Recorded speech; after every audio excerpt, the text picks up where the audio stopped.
Wonderful. We are all part of the Prevailers. I mean, tribe.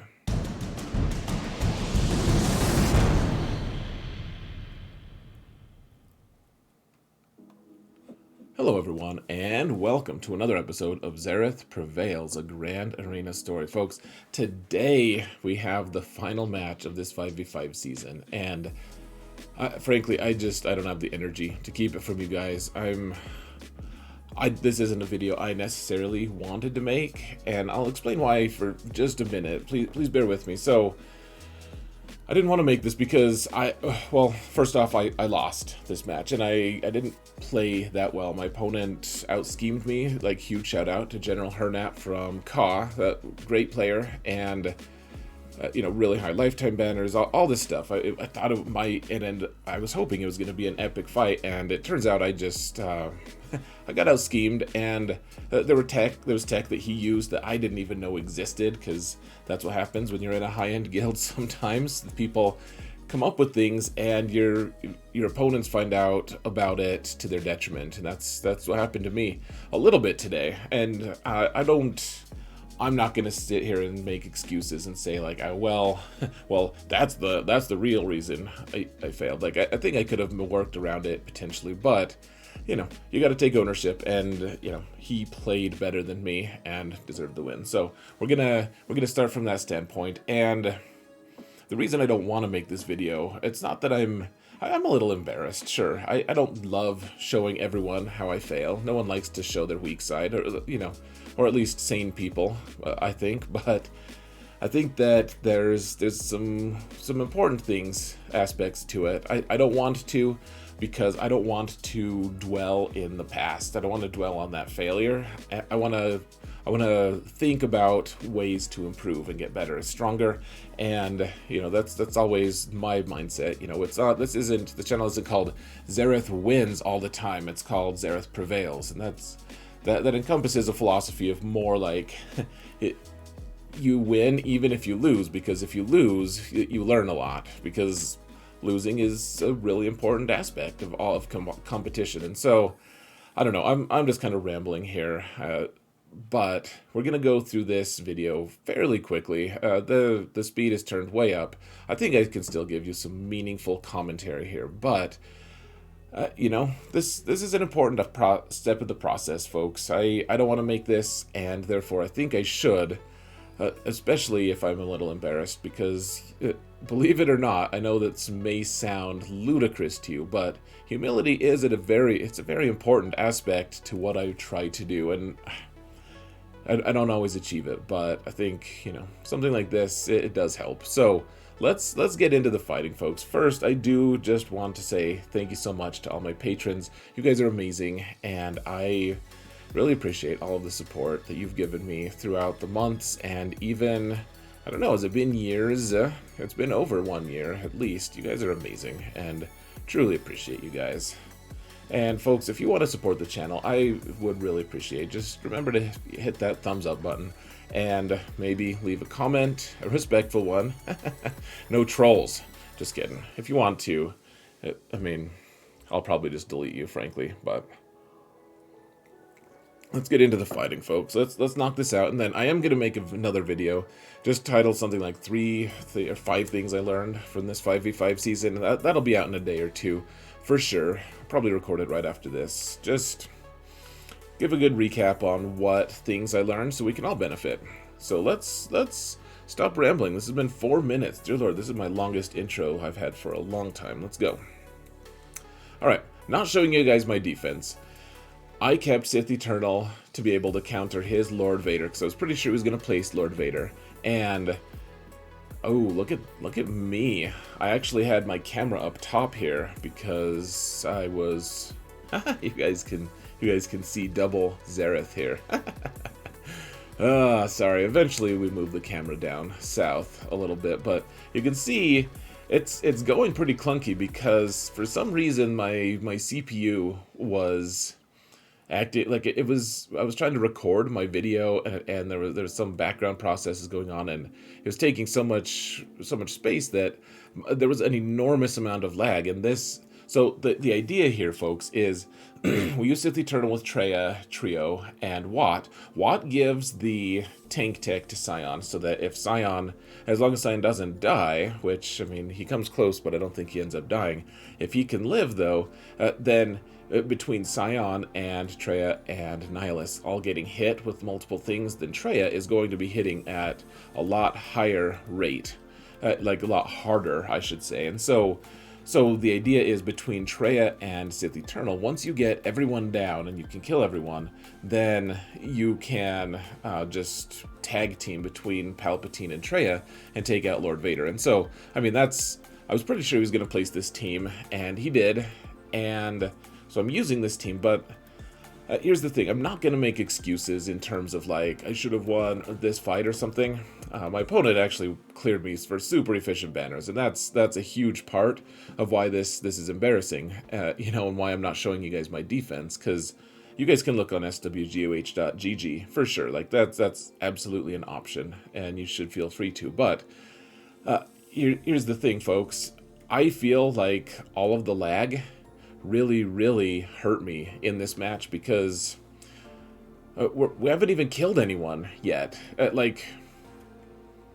It was just a very frustrating thing, because I wanted to see if this counter would work, because I've seen people with screenshots saying this exact comp versus this exact comp works, but it doesn't really work if you are super laggy, because it's gonna burn a lot of your clock. So I don't know.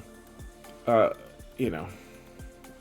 don't know, it's unfortunate. You guys can kind of see I've sped this way up, but I'm still just really jerking. Like, the whole gameplay is really jerky. I had to stop the recording button at some point, and I actually had to just take what I had from Twitch, which I haven't had to do that for a while. I think I've fixed all my computer issues, but yeah. Oh, look at that. We timed out, and we're already immediately in this fight. Oh, I didn't add transitions. Okay, so we're just going to, like, seamlessly blend into each fight. Okay. All right, we timed out there. Bummer. Now we've got this fight, and this is one I've done a lot of times. We use Grief and Aurra to... an Aurra lead. It's not Grief. Well, it is Grief. But it's Gideon to be able to reduce all the turn meter. He had really good mods, so... His Queel's like, 330, something, and my Bounty Hunters are not fast enough to deal with that anymore. I took all their fast mods off, and so I had to use Gideon to be able to reduce that. And here's the thing, folks. I've used, this whole season, I don't think I've lost Aurra Sing at all to Nest, but Nest this time just decided to kill her immediately, and that was unfortunate. So... we've already killed Bando. You guys have seen this fight a million times, so I don't really mind that we're going at faster speed than usual. Eventually, you get the next kill on Nest, and then Dengar's like, hey, I'm gonna steal all your banners. I don't think I've faced a comp with Nest and Dengar as the other two. I think, Nest for sure, but Dengar I don't think I've ever had the occasion to, and you can see that usually Gideon... Yeah, Moff Gideon. Gosh, I'm so bad at telling Gideon and Grief apart. They're just, like, mentally linked in my mind. But the Moff he's not doing that well, and he's usually doing much better than this, frankly. So, he gets shocked a few times. I think part of it's modding.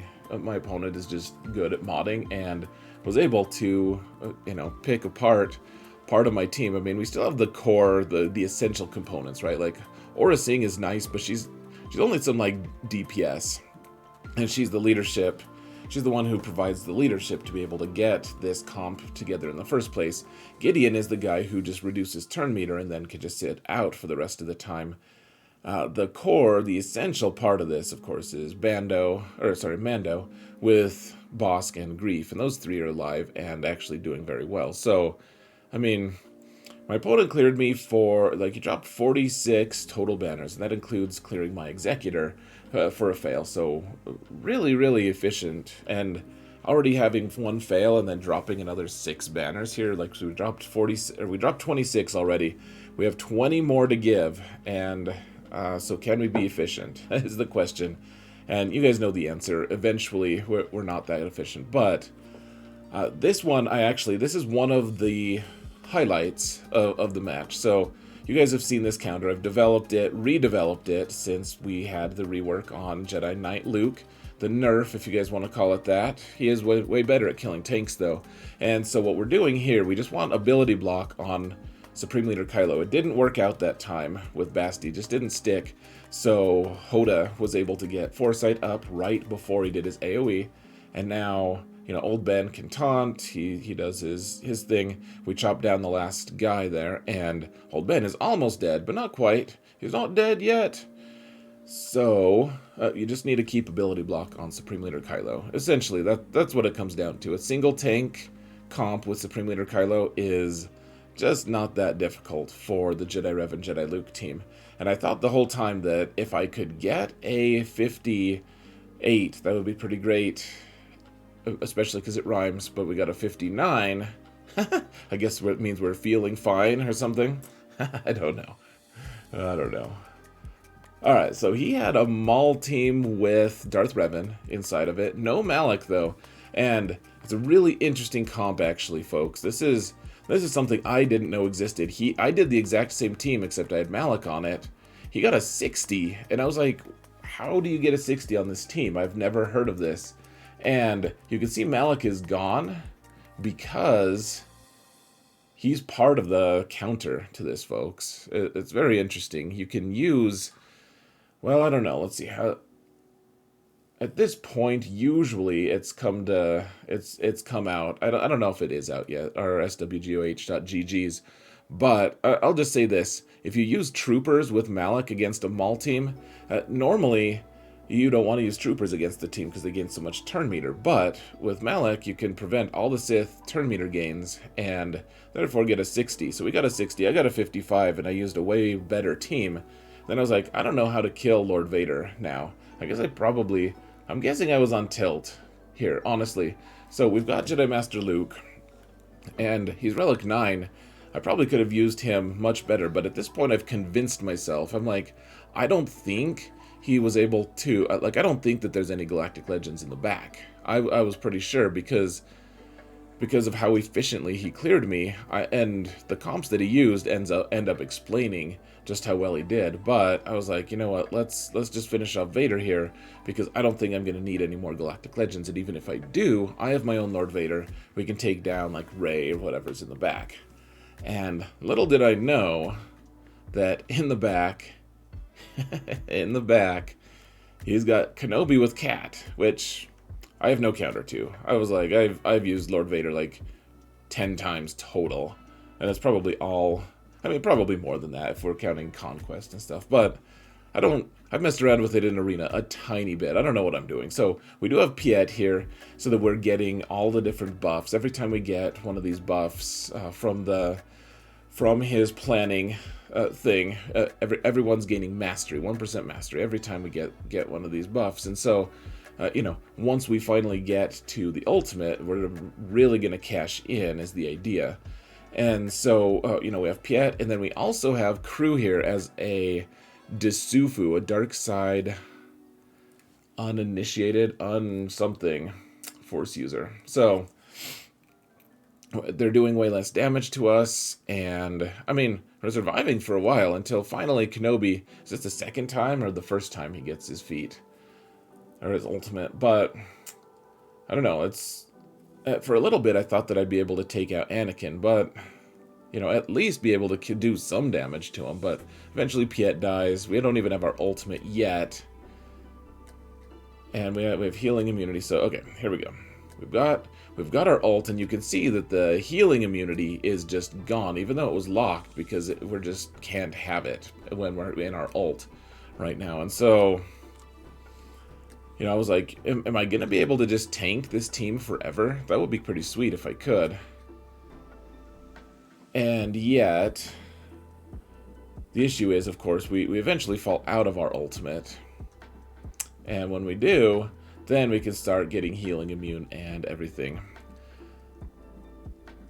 I was like, oh, maybe we can kill Kenobi first. That would be fancy. We're actually doing some damage. It's like we're doing better than Supreme Leader Kylo would have done at this point. which isn't saying much. That guy sucks these days.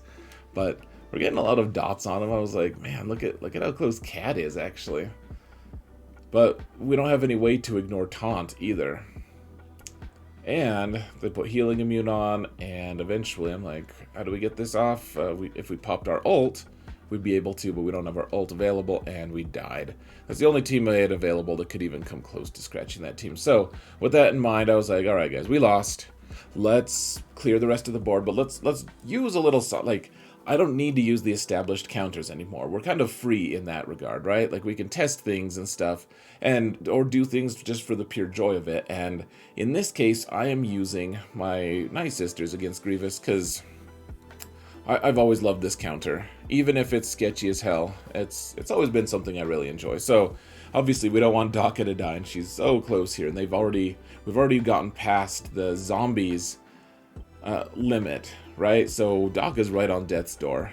So she heals herself. She actually has so much health that she can't even heal herself all the way with that heal. And the key here, of course, is to make sure that as long as you have Night Sisters who are dying a lot, eventually Daka gets to the point where she just can't really be killed because she has such a high, such an enormous health pool. She's gaining 10% of her health every single time someone dies, and then Asajj eventually ramps up as well. So, the only problem being, of course, is that Grievous also ramps up in his damage. The whole team ramps up in their potency.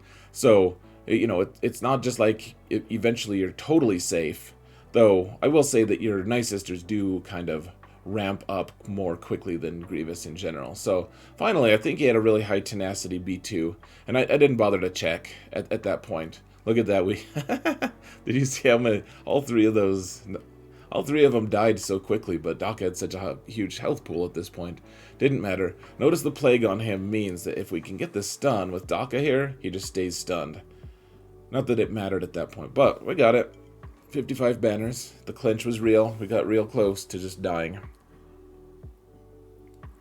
And I was like, you know what? Let's use Grievous with T3. I have him relicked and Zetaed.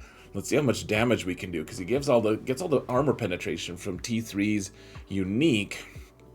And so, I mean, it's just impossible to really tell the true impact of all that armor piercing and stuff. But, I mean, one thing I did notice, though, is that T3 can't be healed by B1. And so eventually T3 is just going to die an ignominious death. And there's not much we can do about it. So we have to make as much good of it as we can. And eventually, Grievous is good at killing things, even if he doesn't get great banners. And, Jango eventually comes out of his hiding, and we can just pwn him, and we can take out Nute a second time and call it good. Again, I'm not overly worried about banners. I just want to clear things at a reasonably efficient rate. I mean, effective rate, I should say. So we did place Jawas. That was part of what faked me out, I think. I thought that maybe he just kept Rey and Cat. He did keep Rey for offense, actually, but yeah, kind of embarrassing, folks, obviously. We don't need to go over that again. I wanted to try, I don't know if I've tried this before. I wanted to try Bad Batch against Mon Mothma, and this is the turn meter team, but my Echo is faster than everyone, so decided to try it out, and as it turns out, as always, this team just gets totally wrecked. Like, it goes the exact same way as any other team that Bad Batch faces. So, 60 banners, no issues. As long as you have a faster Echo, you're good to go. And then, guys, I did find out what Boba was doing all that time on Tatooine during the Bando. So you got to kill the scavenger so you don't get all the thermals. But once you do kill him, then you can just destroy Jawas at will. And if you have his Zeta, which I don't really recommend, but if you do, you can just get a 64 on him against Gear 9 Jawas. So, Relic 8, Boba just destroys Jawas. That's what he was doing on Tatooine, just hunting Jawas forever. Now, I wanted to try this. In 3v3, it works to use Bando, Bando, Queel, and IG against crew. Wanted to see if that held up in 5v5. I haven't tried it yet. I haven't really seen if people are doing that. The key, of course, is you need to have healing immunity from the whistling birds on Crew and IG, or on OG Kylo. Now I did target OG Kylo just to see if I could kill him right away, and gosh, that was an ignorant hit from Nest. Like, it was so ignorant that I can't even get my banners back. She just destroyed that crew. Dear Lord, it was gross. Alright, last squad, folks. And then we get to fight an Executor, which is super fun, always. It's got the Finn team, you know, a throwaway team for the most part. And this is fun. I haven't gotten to use Vader on this account this whole time because he's just been locked up with Lord Vader the whole time. So targeting veteran Han there to be able to, so that or for the Force Crush, so that Han isn't going to hit me and do, you know, cause all the status effects and stuff. And then we fracture veteran Han and then kill Chewie, so that there he can't actually, you know, he can't get all his bonus turns and all that nonsense. And I just randomly had Dark Trooper available, so I was like, sure, let's just take him. So can't kill that Kenobi team. Oh, look at that, we're in fleets.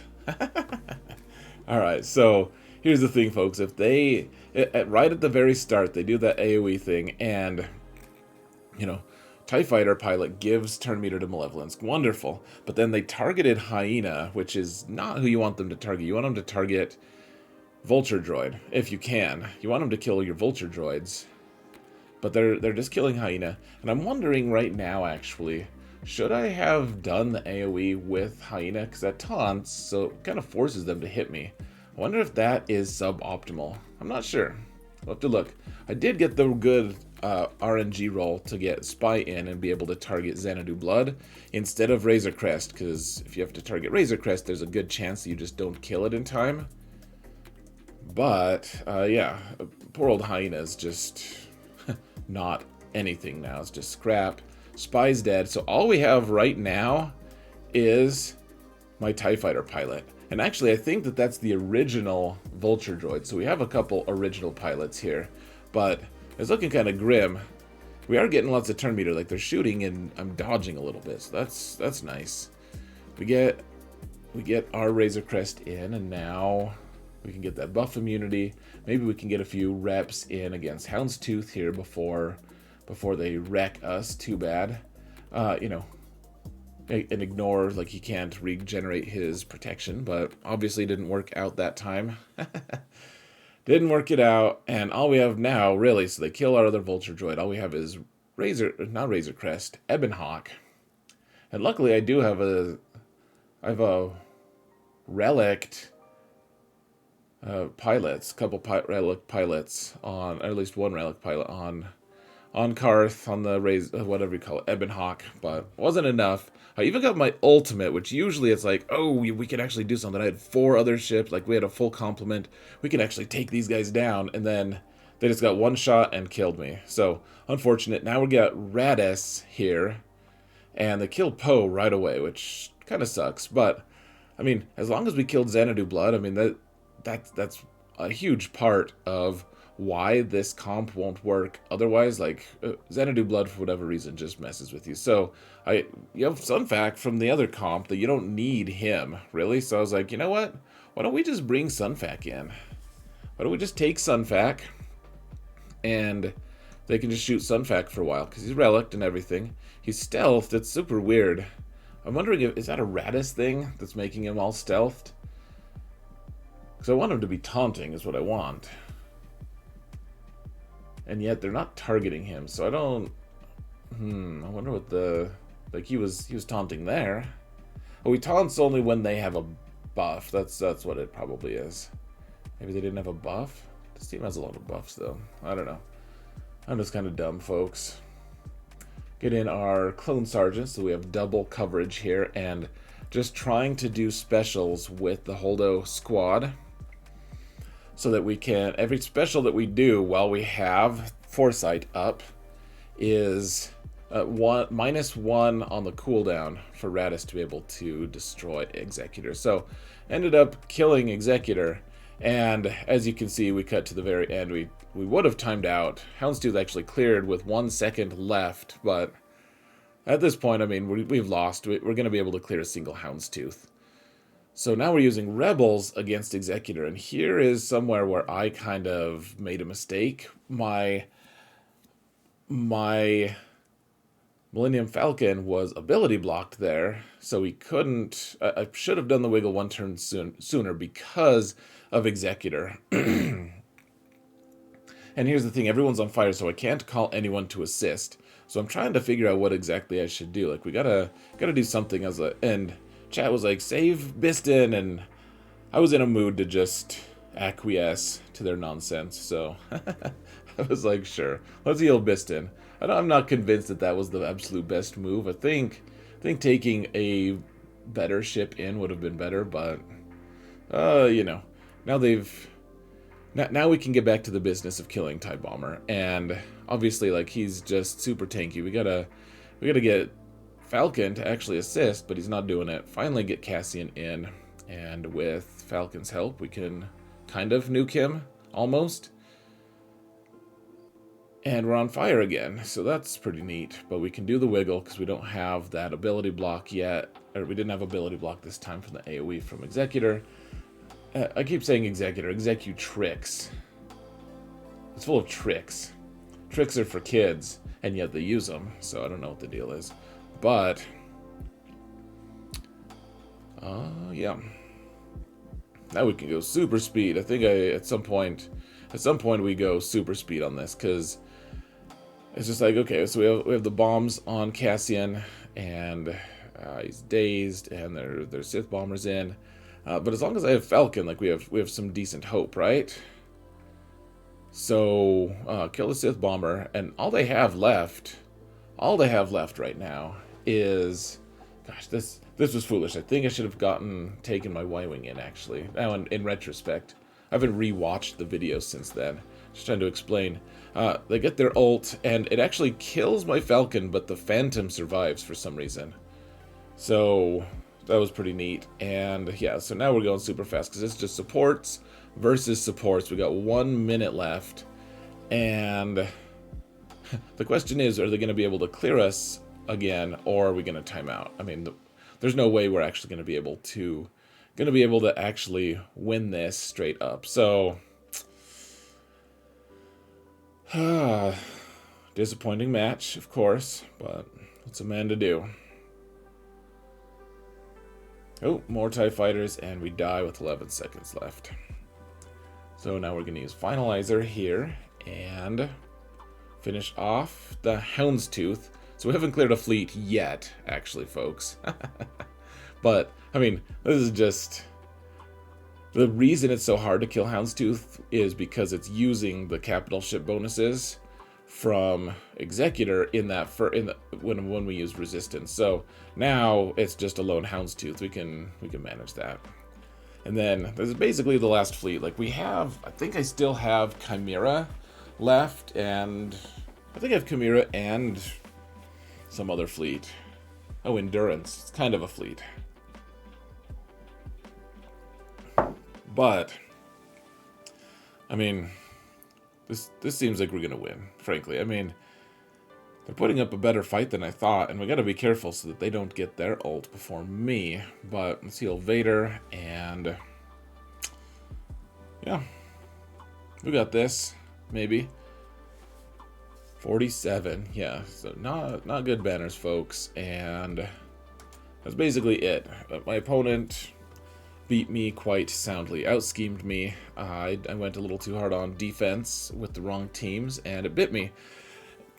And I had counters that just, like, for whatever reason, like, we don't know if that Darth Vader, or that Lord Vader counter would have worked with Sith Eternal, because the lag was just, like, pretty gross. My guess is it wouldn't have worked, actually, but I would have liked to seen it. Alright, let's go back to here. Alright, folks, I think we're gonna call it good. You know, it is what it is. I know this video isn't probably going to be the most thrilling or enthralling, but thank you for watching anyways. If you have gotten this far, I do appreciate it. So yeah, let's learn from it and have a better season. We'll have 3v3 next, and that will be fun, I think. So guys, thank you all so much for watching, and remember that in all things, Xaereth prevails.